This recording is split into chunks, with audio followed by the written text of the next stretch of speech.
الحمدللہ، بلا ضرورت مسلمانوں سے بدگمانی کرنا منع ہے۔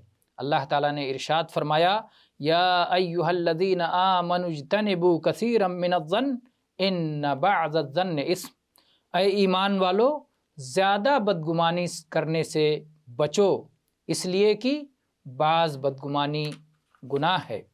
اور ابو ہریرہ رضی اللہ عنہ کی حدیث ہے کہ نبی کریم صلی اللہ علیہ وسلم نے فرمایا، ایاکم والظن فإن الظن اکذب الحدیث۔ متفق علیہ روایت ہے کہ اللہ کے نبی صلی اللہ علیہ وسلم نے فرمایا، بدگمانی سے بچو کیونکہ بدگمانی سب سے بڑا جھوٹ ہے۔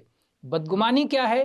بدگمانی یہ ہے کہ اپنے دل میں کوئی ایسا خیال لانا جس کی کوئی ظاہری دلیل نہ ہو، ایسا گمان دل میں پیدا کرنا جس کا کوئی ظاہری سبب نہ ہو۔ تو کسی دلیل کے بغیر، کسی سبب کے بغیر بلا وجہ خیال دل میں لانا اور گمان کرنا، یہی بدگمانی ہے اور یہ سب سے بڑا جھوٹ ہے۔